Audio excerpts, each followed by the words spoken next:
Hi guys, I'm Samantha, teacher from Serbia who lives in Sweden for 5 years, and I already have this channel on Serbian language and also Instagram page, which can be useful for you because you can translate every post with one click, and the link is below.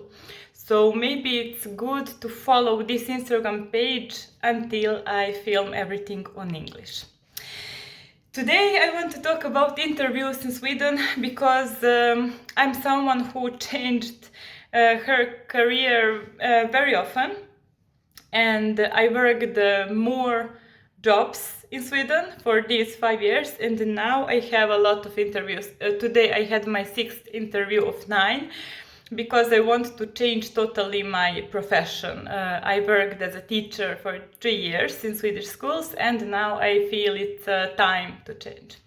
Here in Sweden, it's very good that people can change jobs very quickly and very easily because there are a lot of opportunities, and between jobs you get an amount of money that you don't need to stress about life. So actually, yes, I'm now inspired to share with you most frequently questions which I got on these interviews those days. So let's begin.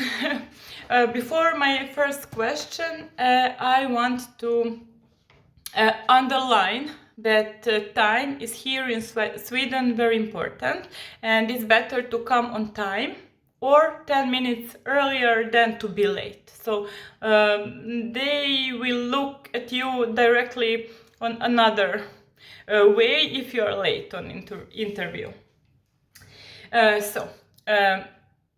One of first questions is always, what do you know about our company?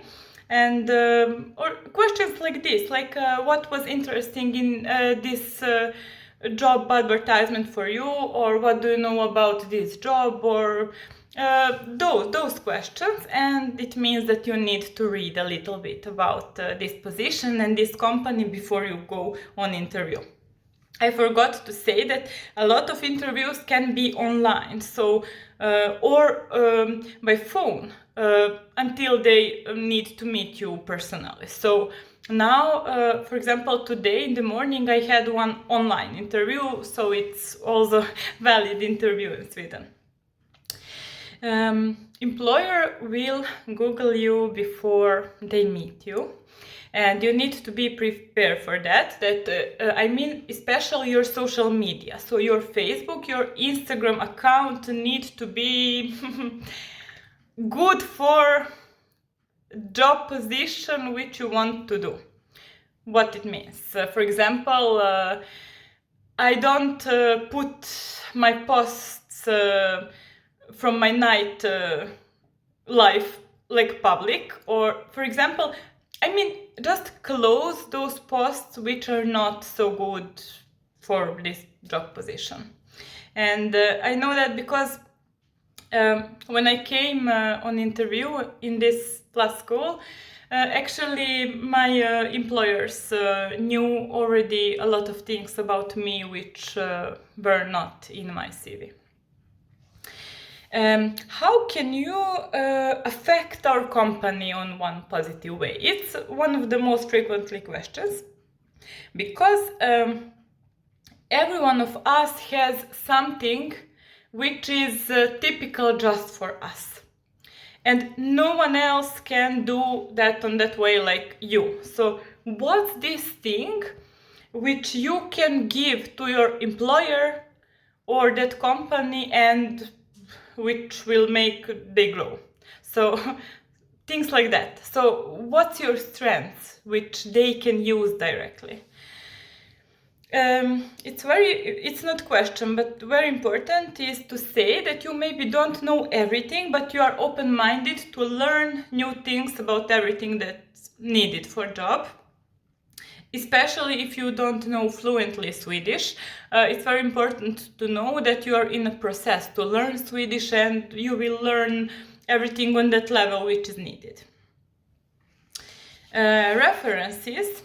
here in Sweden is very important and very typical that your employer will ask you to leave references from your previous job. It means emails and phones, contacts from your own bosses, from your previous jobs, because they want to talk to them, to see and ask about you, about your previous job, how was it and what can they expect. And it's very common in Sweden, so every employer will leave their contact without problem.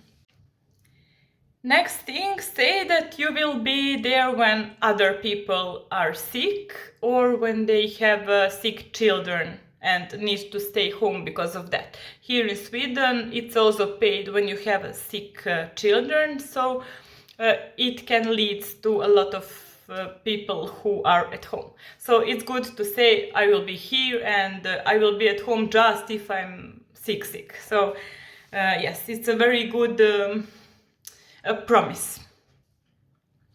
Ask when you can expect answer about all process and what do you need to do after this, and yes, what's the next step.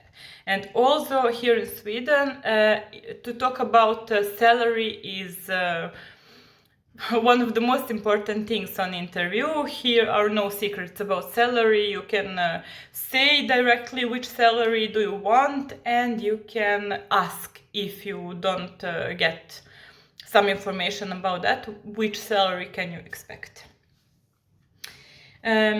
In the end, they will ask you, do you have questions for them?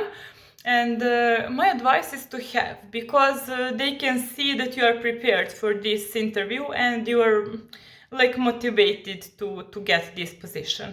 When I go to some interview, I'm always like this, so I have everything, every question written down, and it's like a professional. So it also means a lot for one employer to see that you are very all in this. And the most important thing in the end, but most important, is that your self-confidence and self-esteem is most important thing. Not your degree, not your education, not your experience, no. Self-confidence, self-esteem, and your mindset. That's the most important thing which will decide about your job possibility.